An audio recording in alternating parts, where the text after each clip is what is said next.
नमस्कार मित्रांनो, लग्नानंतर होईलच प्रेम ह्या मालिकेचा आजच्या भागामध्ये आपण बघतो की नंदिनी पूजा करून जीवाच्या रूममध्ये जात असते, पण जीवाने नंदिनीला जवळ येण्यास नकार दिलेला आहे.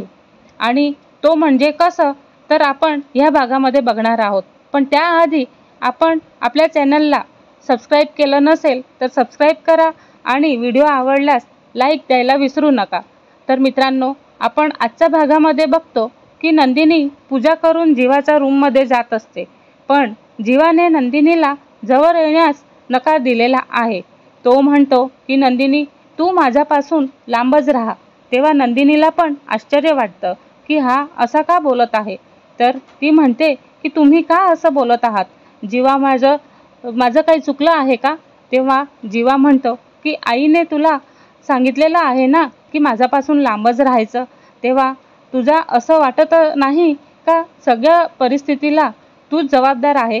तर तुला असं वाटत नाही का आता मला ह्या परिस्थितीमध्ये तुझी गरज आहे? आणि आईने सांगितल्यावर तुला असं का वाटत नाही का की तुझी ह्यात काहीच चूक नाही आहे? मग तू कशाला आईचे ऐकून लांब जाते?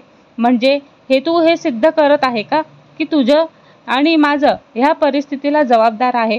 तर नंदिनी म्हणते की नाही नाही असं म्हणत ती पुढे बोलायला जाते. तेव्हा जीवा म्हणतो की तूच माझा ह्या परिस्थितीला जबाबदार आहे असं तुला वाटत असेल तर तू हे सिद्ध करत आहे. तर उद्या उठून जर आईशिवाय दुसरं कोणी पण सांगेल तर तू माझ्यापासून लांब राहा, तर तू त्यांचं ऐकशील का? तर तू असं करशील का? तेव्हा नंदिनी म्हणते की नाही हो, मला तुम्हाला भेटायचंच होतं. पण काय? जीवा म्हणतो, मी जेव्हा सर्वप्रथम डोळे उघडले तेव्हा मला तुलाच बघायचे होते, पण मात्र तू माझ्या रूममध्ये नव्हतीस. तेव्हा नंदिनी म्हणते की हो, आता मी पुन्हा एकदा आईंचा विश्वास जिंकेल आणि सिद्ध करेल. तेव्हा जीवा म्हणतो की माझ्या ह्या परिस्थितीला कोण जबाबदार आहे ते तुला माहितीच आहे. मग अशी का वागते तू? आणि असं वागून तू सिद्ध करत आहे का तूच ह्या परिस्थितीला जबाबदार आहे?